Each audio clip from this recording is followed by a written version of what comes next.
Assalamualaikum warahmatullahi wabarakatuh. Nama saya Indra Gilang Megantara, nomor NPM 22122111046 dari MT21.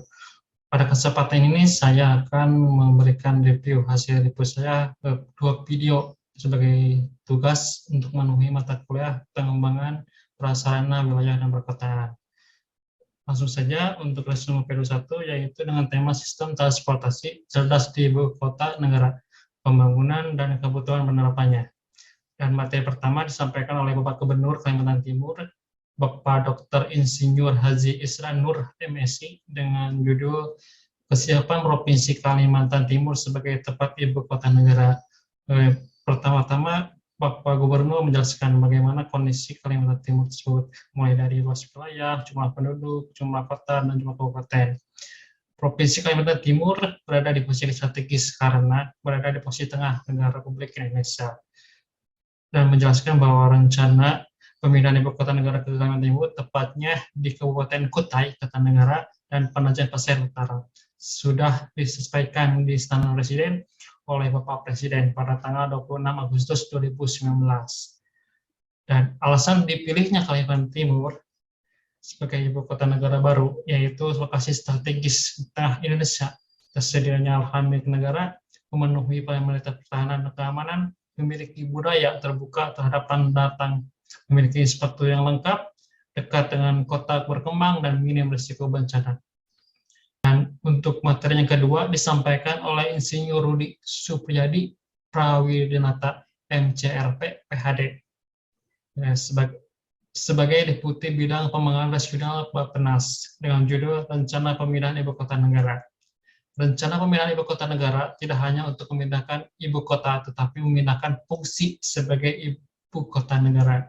Motivasi pemindahan ibu kota negara Kalimantan Timur itu untuk mencapai target visi 2045 menjadi negara maju. Membangun ibu kota negara dalam identitas nasional, mengubah orientasi pembangunan dari Jawa sentris menjadi Indonesia sentris. Dan untuk materi yang ketiga itu disampaikan oleh Dr. Budi Setiadi, SHMSI, sebagai Dirjen Perhubungan Darat, dengan judul Rencana Pembangunan Sistem Transportasi di Sektor Transportasi Darat.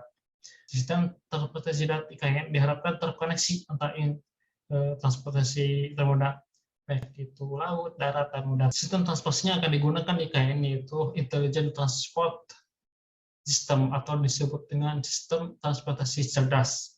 Adalah sistem, yaitu sistem teknologi informasi dan komunikasi yang diterapkan pada transportasi darat, termasuk infrastruktur kendaraan dan pengguna, manajemen lalu lintas, dan manajemen mobilitas yang terbagi tiga bentuk, yaitu infrastructure based system, physical based system, public transport system. Yang keempat yaitu disampaikan oleh narasumber Insinyur Dr. Agus Haji Purnomo MM, atau Dirjen Perhubungan Laut.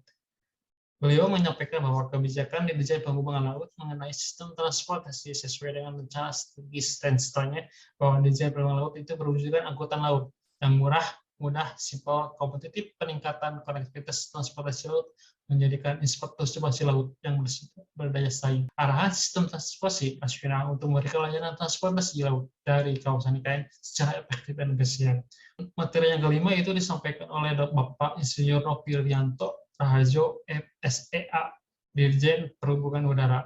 Beliau menyampaikan dengan judul materinya itu Rencana Pembangunan Sistem Transportasi di Sektor Transportasi Udara. Jarak antara Balikpapan dan Samarinda saat ini lebih dari 100 km, namun dengan adanya jalan tol Balikpapan-Samarinda, konektivitas menjadi lebih baik, didukung juga dengan adanya bandara udara terbesar di Kalimantan, yaitu Bandara Udara Balikpapan, Bandar APT Pranoto Samarinda, dan Bandara Rencana Bandar VVIP yang direncanakan khusus untuk melayani tamu negara, tidak diperuntukkan untuk melayani penerbangan reguler. Konsep Smart Airport, yaitu konsep yang akan digunakan pada transportasi udara di IKN, harus didukung dengan adanya transportasi yang handal, LRT, tol, dan jembatan yang menghubungkan antar bandara dengan bandara menuju IKN. Dan keenam yaitu disampaikan oleh Bapak Insinyur Tifli, MSc, DEA.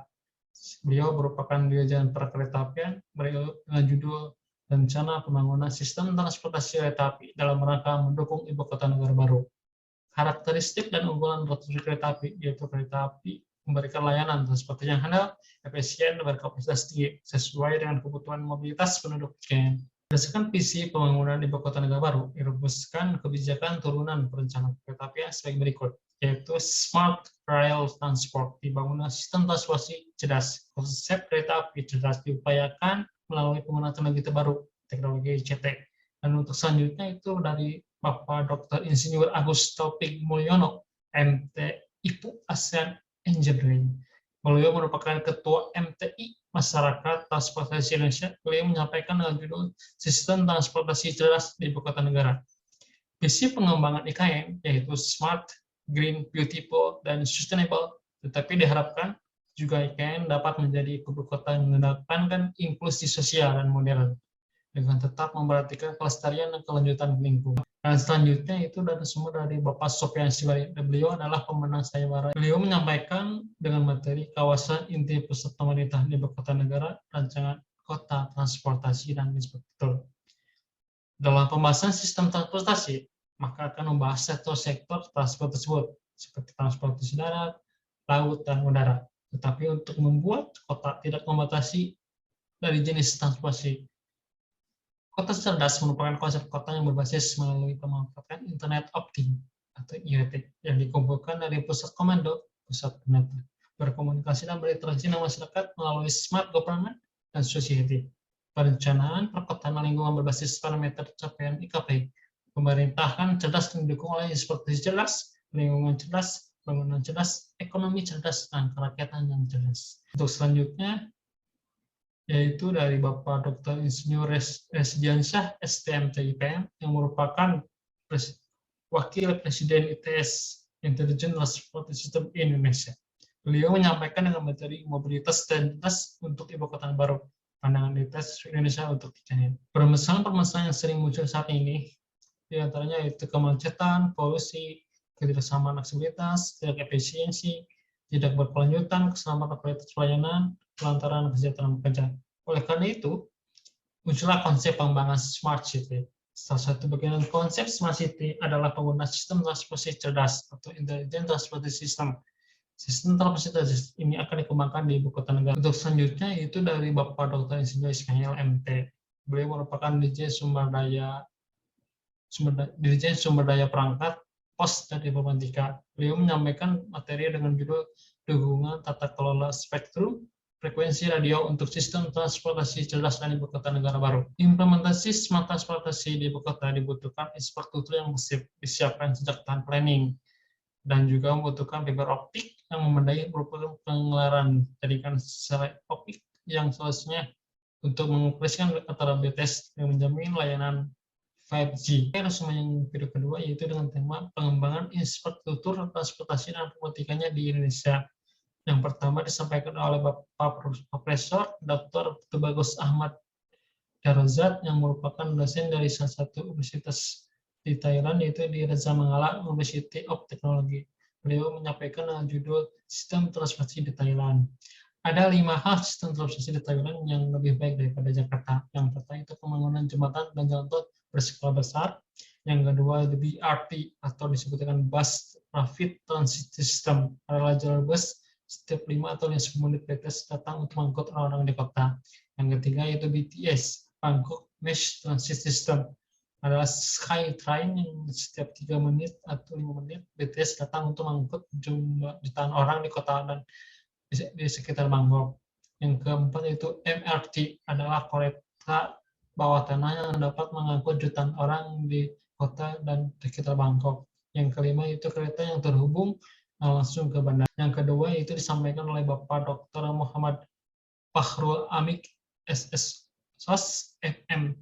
Beliau merupakan Kadis Perhubungan Kabupaten Sidoarjo. Arah kebijakan transportasi di perkotaan Kabupaten Sidoarjo yaitu transportasi penumpang dan barang. Perkotaan dikembangkan yaitu selaras dinamika pembangunan. Sistem transportasi perkotaan harus disempurnakan dan didukung oleh peningkatan SDM. Yang ketiga yaitu disampaikan oleh Bapak Febri Panduwijaya, merupakan perwakilan dari PT Inka Persero. Beliau menyampaikan dengan judul Tantangan Industri Kereta Api Indonesia. PT Inka merupakan perusahaan berstatus BUMN yang berdiri pada tanggal 18 Mei tahun 1981 yang memiliki pabrik di Madiun dan Banyuwangi, yang bergerak di bidang rolling stock dan manufaktur transportasi, retrofit, mid-life overhaul, dan engineering konsultan trading, FSC maintenance.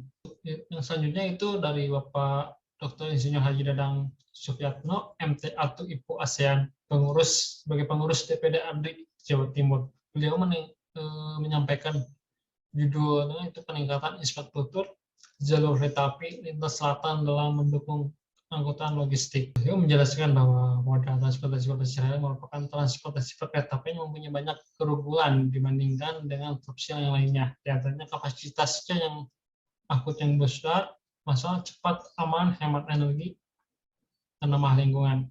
Mungkin itu yang bisa saya sampaikan pada kesempatan ini. Assalamualaikum warahmatullahi wabarakatuh.